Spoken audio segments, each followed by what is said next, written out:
Hello, I'm Dr. Alexandre Amato, Vascular Surgeon at the Amato Institute, and today I'm going to talk about lipedema and air travel. So those with lipedema, which is that disease of fat in the legs, a diseased fat that inflames very easily and gives that feeling of swelling.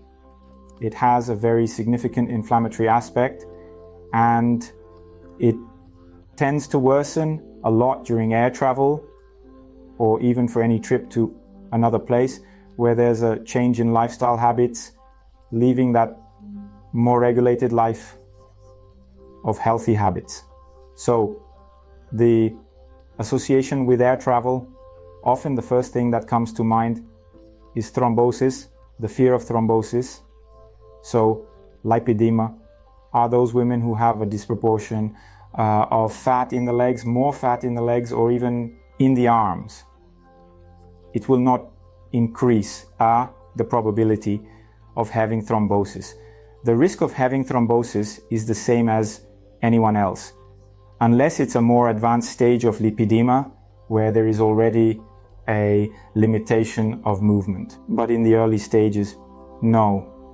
So lipedema and air travel, it will bring a lot of symptoms. So the patient might feel swelling. It's that trip where you arrive and say, wow, my leg is really swollen. The flight was really bad. And the first fear is always thrombosis, but often this swelling is the inflammatory process of lipedema triggered by immobility on the plane, so long flights, staying still for a long time, just that alone will cause swelling for anyone. For those with lipedema, it will cause swelling and this inflammatory increase. But there are other important aspects that we can change. One of them is diet. The food on the plane is very high in sodium, preservatives, and many pro-inflammatory foods. And often the food consumed on the plane ends up triggering an inflammatory crisis of lipedema that can last for days. Regarding the use of compression stockings, they can be used under medical advice if there is a concomitance with varicose veins or another condition, or even just lipedema, but it will depend on the level of compression. What doesn't require a prescription is light compression stockings. The compression stockings facilitate venous return and can help reduce swelling during a flight. So compression stockings, diet, hydration, drinking plenty of fluids. And when I say fluids, I don't mean alcohol. I'm not saying to get drunk on the plane, but rather to drink plenty of water, plenty of fluids, which will bring two benefits. First, hydration. So the patient will be more hydrated, which is excellent for reducing the inflammatory process, decreasing the chance of thrombosis or inflammation, but it will also force the person to go to the bathroom, so they will end up moving around, and movement is another important aspect. So don't stay still on a long flight.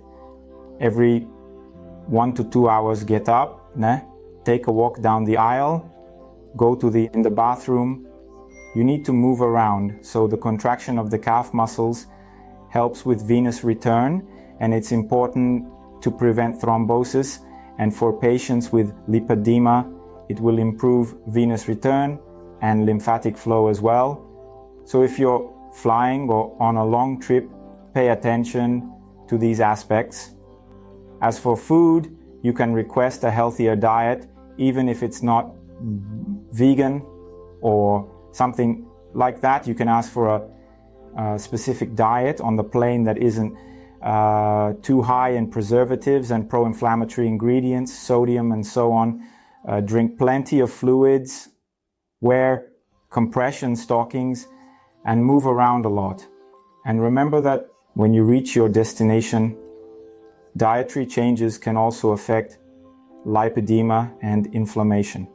So switching to pro-inflammatory foods can take you out of a stable phase and put you back into an inflammatory crisis, causing a lot of swelling, pain, discomfort, and heaviness in your legs. and not necessarily thrombosis. Obviously, thrombosis should always be considered as a possibility and investigated, because if diagnosed, it must be treated to prevent something more serious.